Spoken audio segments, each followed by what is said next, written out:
We call the farm our happy place. Part of my favorite thing about the farm is just is hanging out and enjoying the beauty. The people that come in, we've met so many people and that have become great friends and relationships through the farm.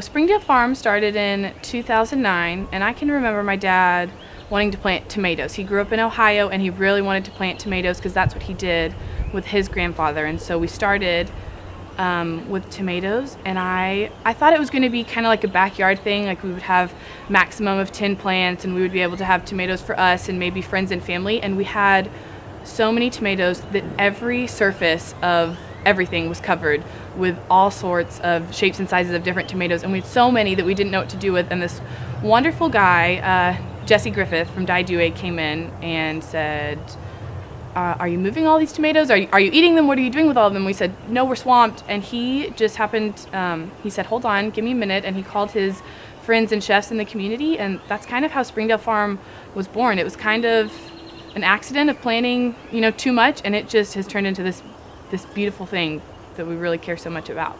My grandfather was a big tomato pepper guy, and so he had fruit trees in his yard and cherry trees up there and plum trees, and so I guess I became inoculated with the growing stuff. We grow about 75 different varieties of vegetables here, and we have a farm stand every Wednesday and Saturday, open 9 to 1, and we're open to the public, and people come and shop and have picnics here and meet the chickens and the ducks.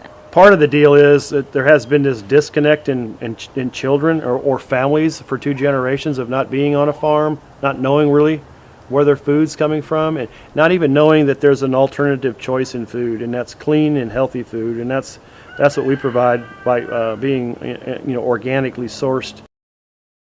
We grow everything from seed here, so we start a lot of our growing operation in the greenhouse. So like when weather's bad like this and I can't get in the field, then we do a lot of work in the greenhouse. We harvest early. Typically, in the summer you need to harvest real early before it gets too hot and things start wilting. In the winter, we might have to postpone a little bit because you can't harvest when it's freezing, when it's below freezing temperatures.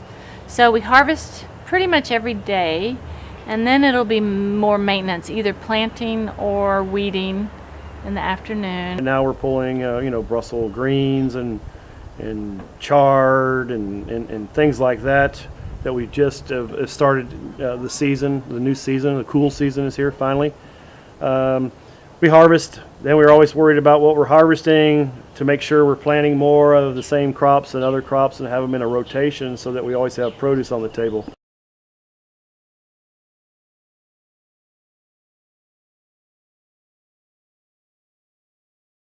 Everybody kind of has their own job.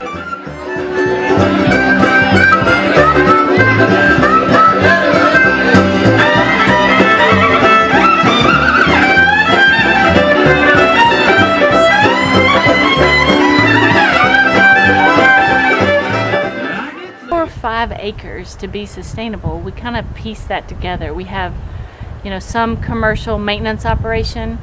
We have our farm, we rent out a space to the food trailer in the front, and we host some functions on the farm, supper clubs and weddings, and it takes all of that dynamic to make the farm be sustainable.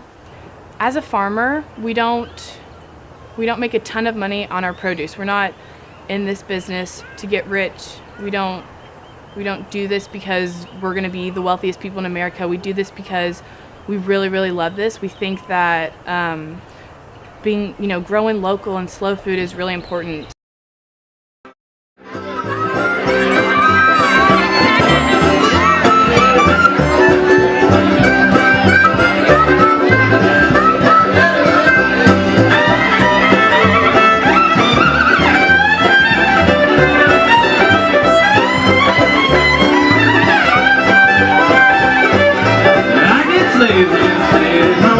She go to work all day long. She said, baby, now don't you roll.